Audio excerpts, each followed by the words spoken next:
Baik, Assalamualaikum, selamat pagi anak-anak. Hari ini kita belajar IPA. Sehat semua ya, dan tetap semangat. Oke, materi hari ini adalah tentang interaksi spesies. Seperti kita tahu, semua makhluk hidup bergantung pada makhluk hidup lain, dan setiap individu akan selalu berhubungan dengan individu lain, baik dengan yang sejenis maupun yang tidak sejenis, baik individu dalam satu populasi atau individu dari populasi lain.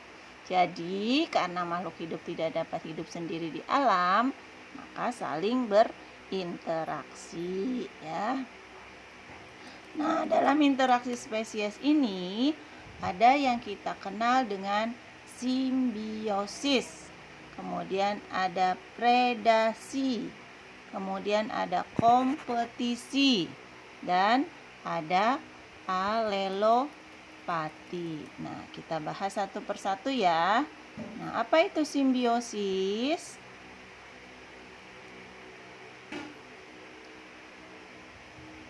Simbiosis merupakan interaksi antara makhluk hidup berbeda jenis dalam satu tempat dan waktu tertentu yang hubungannya sangat erat. Nah, simbiosis ini terdiri dari simbiosis parasitisme, simbiosis mutualisme, dan simbiosis komensalisme. Oke, sekarang kita uraikan satu persatu. Apa itu simbiosis parasitisme? Parasitisme adalah simbiosis yang menguntungkan satu pihak, sedangkan pihak lainnya dirugikan tanpa menyebabkan kematian langsung. Contohnya, nyamuk yang menghisap darah manusia, kemudian benalu yang menempel pada pohon, kemudian cacing yang ada di dalam perut manusia, kemudian kutu yang ada di hewan atau di kepala manusia.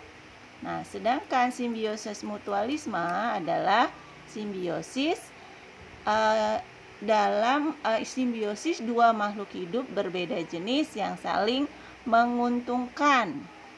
Contohnya, hubungan antara lebah dan bunga, bunga dengan kupu-kupu, bunga dengan kumbang, atau jamur dengan tanaman alga. Kemudian simbiosis komensalisme. Apa itu komensalisme? Komensalisme adalah hubungan antara dua makhluk hidup yang berbeda jenis, yang satu mendapat keuntungan dan yang lain tidak dirugikan. Contohnya yaitu ikan romero dengan ikan pari, kemudian tumbuhan paku dengan tumbuhan jati, tumbuhan sirih dengan inangnya, atau udang dengan timun laut. Nah, kemudian predasi. Apa itu predasi? Predasi adalah interaksi antara mangsa dan pemangsa dalam sebuah ekosistem.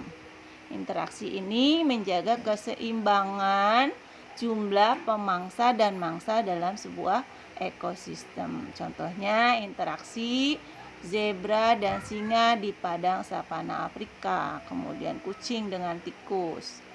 Nah, kemudian selain predasi ada kompetisi. Apa itu kompetisi? Kompetisi adalah terjadinya persaingan antar populasi karena adanya lebih dari satu macam organisme yang membutuhkan bahan yang sama dari lingkungan. Contohnya adalah dalam suatu ekosistem padang rumput terjadi kompetisi untuk mendapatkan rumput sebagai makanannya antara zebra dengan kuda ya. Kemudian selanjutnya alelopati merupakan peristiwa pelepasan senyawa yang bersifat racun yang dikeluarkan oleh tumbuhan yang dapat menghambat pertumbuhan tumbuhan lain yang tumbuh di sekitarnya. Ya, contohnya jamur penisilin sp dapat menghasilkan antibiotik.